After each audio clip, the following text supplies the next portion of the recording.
lagi di Tujuh Tanya. Kali ini episode ataupun program Ruang Berkisah dan tempat teman-teman saya berkisah mengenai kehidupannya ataupun pekerjaannya. Apa kabar kamu? Apa kabar kalian? Mudah-mudahan dalam keadaan baik dan juga pekerjaannya lancar dan semuanya terberkati dengan baik. Dan saya kali ini sudah bersama ini ada teman saya, namanya nanti dia perkenalkan sendiri, atau saya sebut saja Bahri ya, Bahri Sulaiman. Selamat siang menjelang sore Kang Bahri. Ya, selamat siang. Apa kabar? Alhamdulillah baik. Baru ketemu lagi. Baru ketemu lagi. Sudah sekian lama rutinitas kita berbenturan kemana. Benar-benar. Sekarang ketemu lagi dengan saya. Masih canggung? Masih kangen. Baru pertama kali lagi. Baru pertama kali kita ngobrol depan kamera, banyak sekali kabel-kabel. Biasanya ya ngobrol-ngobrol aja ya. Jadi kita itu sama-sama pramu wisata. Ya, pramu wisata. Guide lokal. Kalau ini udah interlokal, udah kemana-mana. Enggak, masih lokal juga. Gitu. Kita itu ketemu di momen ataupun di event Motekar ya, pertama kali ya, Bah ya. Motekar itu Majalengka on Tourism Exotic Sundaland. Ya, semacam itu, Raharja. Raharjanya jangan lupa. Itu pertama kali kita ketemu. Nah, sebelum itu Kang Bahri di mana atau kesibukannya apa sebelum kita saling mengenal?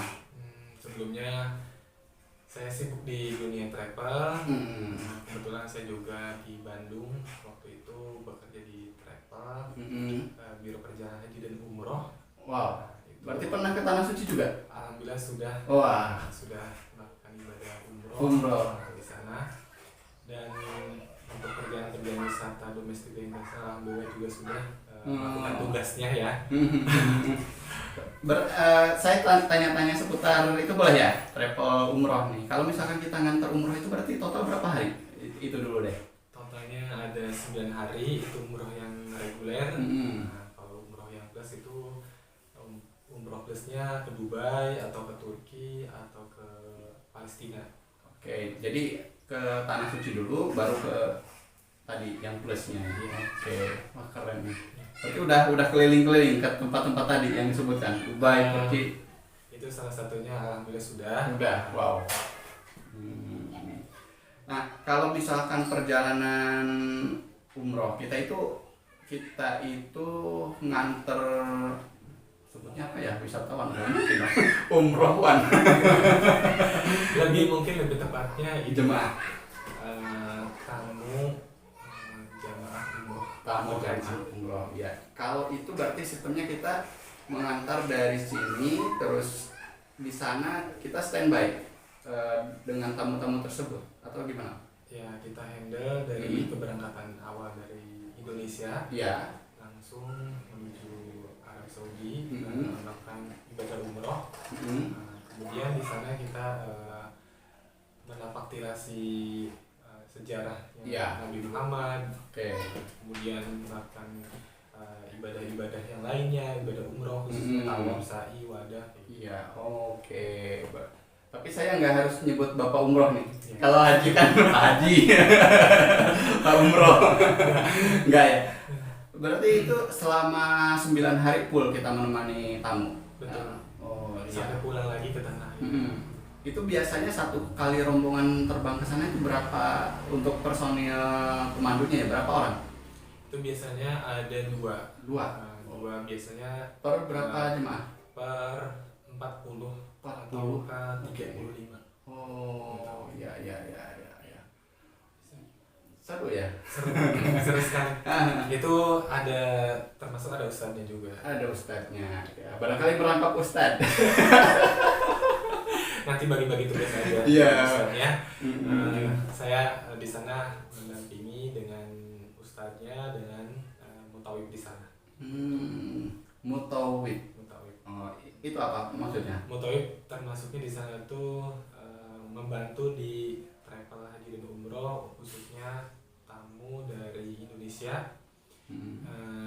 Sehingga di sana membantu untuk beribadah umrohnya, baik laki-laki ataupun perempuan yang khususnya itu di usia lanjut. Dengan keterbatasan bahasa Arab, maupun yang muda ataupun yang udah usia lanjut itu saya yakin dengan usia begitu pasti menemukan kesulitan di sana. Kesulitan di sana, satu bahasa, kedua dari rutenya di sana. Dari bahasa ya, karena kita bahasa Indonesia, di sana bahasa Arab, walaupun setiap hari kita pakai bahasa Arab sebagai panduan ibadahnya atau sebagai salah satu syarat ibadah kita itu ya pakai bahasa Arab, tapi bahasa Arab harian jelas beda ya. Nggak mungkin ketika nanyain jalan ihdinas siratal mustaqim, enggak dong. itu kendala bahasa kan tadi tidak jelas. Kendala rute seperti apa kendalanya? Misalnya biasanya di sana itu dari sisi jalan kaki aja itu sangat jauh berbeda dengan di Indonesia. Lebih panas ya salah satunya itu panas, sama rute itu sebelah kiri buat jalannya, sebelah kanan yang mana yang benar gitu jalan kakinya. Terus, iya benar. dari rambu-rambu lalu lintas. Rambunya pakai bahasa Arab juga. Ya jelas di Arab dong. Ketika masuk WC juga ada bahasa Arabnya. Iya benar. Karena di sana juga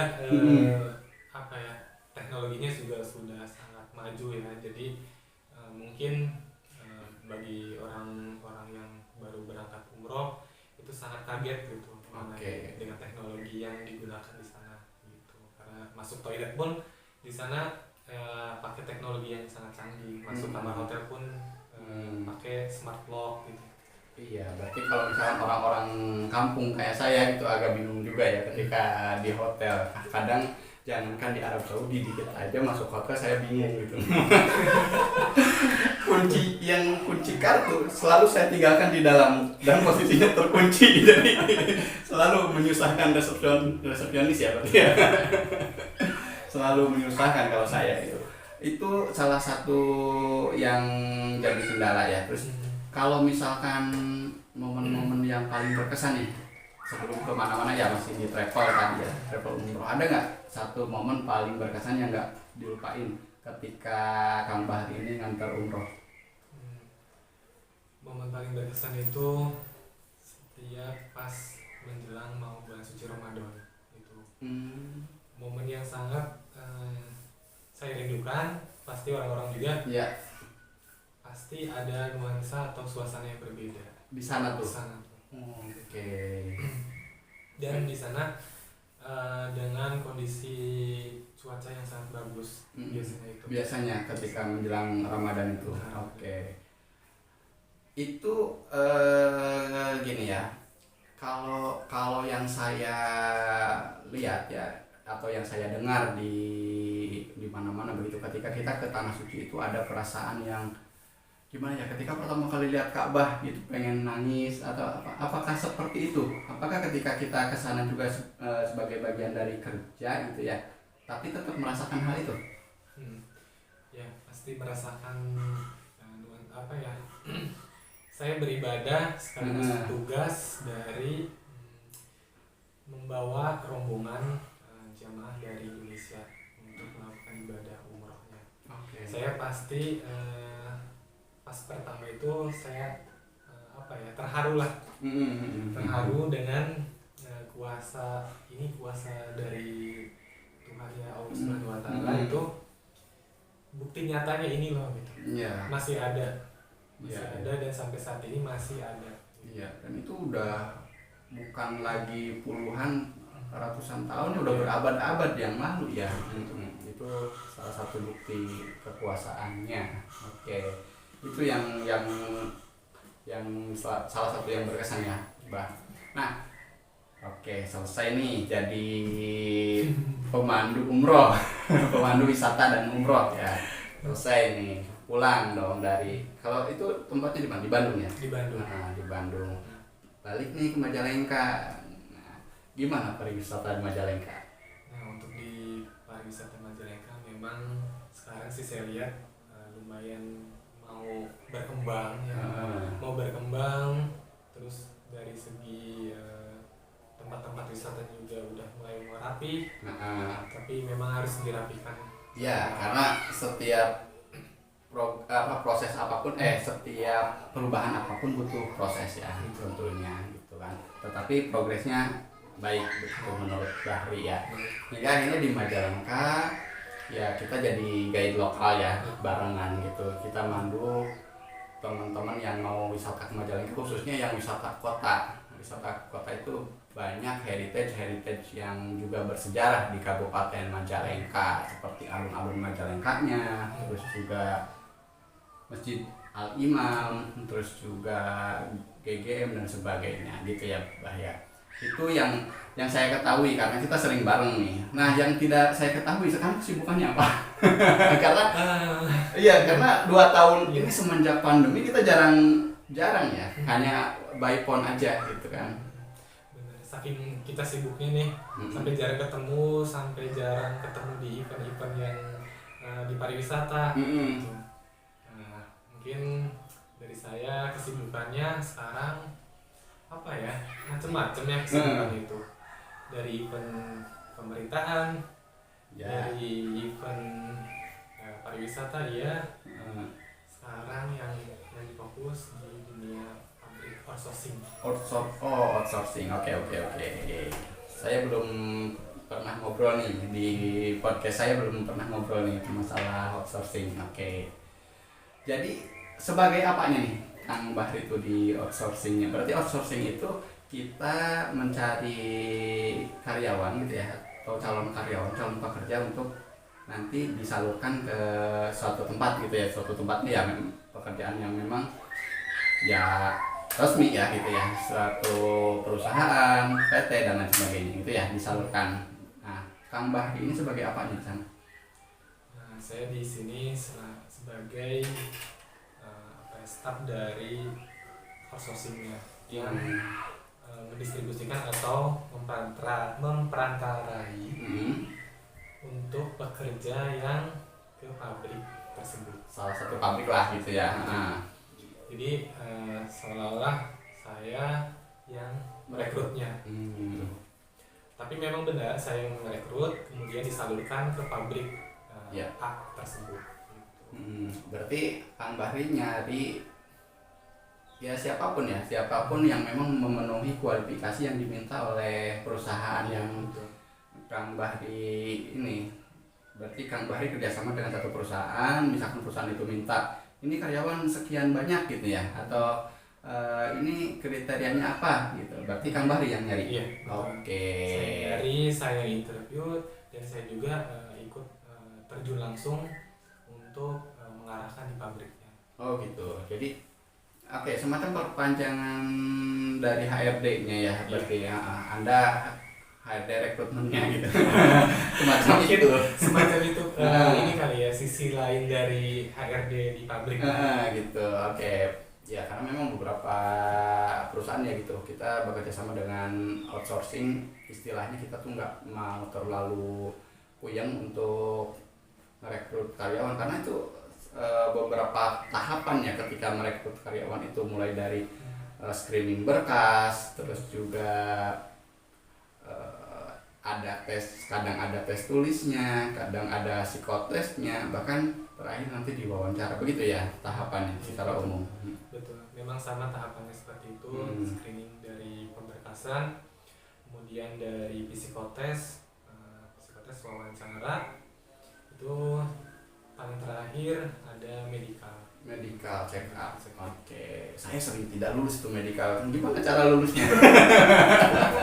Padahal medical check up itu ya pada umumnya aja gitu, normal, kecuali dengan kriteria dari pabrik yang harus notice ini tidak boleh masuk. Iya, biasanya medical check up yang tidak lolos itu masalah usia. Itu bukan medical check up ya. itu syarat awal. Usia kayaknya. Iya, saya itu usianya ya sebut enggak ya? 30 ke atas gitu ya, nyari kerjaan di pabrik-pabrik kok susah ya. Memang kalau di perusahaan yang kerja sama Kang Bahri sekarang itu ada batasan usia nggak? Batasan usia maksimal 35. Oh 35, berarti saya masih masuk dong. Masih masuk.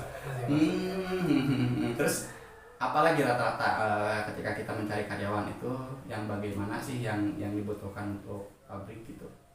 Biasanya yang attitude-nya baik ya, kemudian tidak bertato, itu bersih, pendidikan itu, kemudian yang tidak ada catatan kriminal. Oke. Itu syaratnya. Paling itu syarat dasarnya, selebihnya itu pada umumnya ya untuk pemberkasan sama yang lain. Sama ya. Cuman ya ada istimewanya, harus ada sekarang vaksin dosis yang ketiga. Itu syarat yang paling utamanya. Oke, yang belum vaksin. Tapi ini bukan ini ya, disclaimer, bukan kita sponsori vaksin, enggak. Enggak. Benar. Oke, tapi rata-rata memang beberapa perusahaan setelah COVID itu ya ada yang mewajibkan juga ya sertifikat vaksin itu gitu. Terus juga tadi syarat-syaratnya ya umum aja ya, syarat melamar kerja. Tapi ini off topic ya. Saya itu sering nggak paham gitu ya, kenapa ketika kita melamar kerja itu harus dilampirkan foto segala gitu kan, padahal kan data-data kita kan harusnya udah ada di KTP misalnya. Udah ada di NIK, tapi segitu banyaknya. Memang nggak puyeng ketika screening berkas kan, pas awal tuh berkas tuh banyak ya yang maksudnya, kenapa enggak persyaratannya dipersimpel aja gitu, jadi biar nggak bikin puyeng kitanya gitu. Gimana menurut Kang Bahri? Nah kadang gini ya, untuk memenuhi itu biasanya untuk audit. Audit, nah semacam audit itu kayak membutuhkan dari surat paklaring, kemudian sertifikatnya, terus dari catatan kepolisiannya ya itu, kartu kesehatannya gitu. Itu untuk kebutuhan audit. Kalau misalnya kayak semacam foto itu mungkin kebutuhannya nanti seperti buat ID card. Oh gitu. Oke. Terus yang lainnya itu kebutuhan buat BPJS, kesehatan, kerjaan, itu mencakup ke situ. Jadi bukan hanya sekedar kita memang kasarnya numpuk, buat apa sih numpuk berkas, buat apa sih dokumen ini, buat apa sih ini. Nah itu kegunaannya supaya ya orang itu satu kali masuk ya sudah diproses semuanya, tinggal bekerja fokus dan rajin gitu. Oke. Itu catatannya. Ya ketika para rekrutmen ditanya ya pasti itu fokus dan rajin, karena kita males ya nyari lagi sebenarnya seperti itu. Nah, oke, kita fokus ke outsourcingnya ya. Kalau outsourcing itu kan berarti di luar perusahaan yang memang mempekerjakan karyawan yang kita ini kan ya. Boleh ya, nggak apa-apa. Saking sibuknya ya. Iya, boleh. Nanti aja. Nah, tadi sampai di mana? Nah, sekup apa ya? Lingkup kerja kita itu setelah rekrutmen, apakah kita masih dalam artian mengawasi perkembangan karyawan yang kita rekrut di perusahaan tersebut? Masih. Jelas masih, dan itu masih tanggung jawab penuhnya untuk outsourcing. Oh gitu ya. Selagi dia masih bekerja di naungan outsourcing dan dinaungin pabrik yang bekerja dengan outsourcing. Saya pihak pabrik nih, saya HRD nih, misalkan saya dapat karyawan dari Kang Bahri gitu ya. Sebut saja siapa ya? Sulaiman gitu. Namanya. Nah, si Sulaiman ini nggak bener nih. Ya, dalam artian kerjanya sehari masuk, sehari enggak misalkan, atau pas kerja pun dia tidak sesuai SOP. Saya sebagai HR pabrik harusnya menegur dia langsung, atau yang sama ini berjalan ya, atau ke Kang Bahri dulu nih? Biasanya kalau di tempat itu langsung menegur Oh langsung, berarti boleh dari pihak perusahaan. Nah selanjutnya mungkin laporan ini Iya. si Sulaiman ini nggak benar gitu ya. Iya. Saya mau ganti, bisa kayak gitu. Bisa. Oh iya, berarti sesuai yang saya bayangkan. Berarti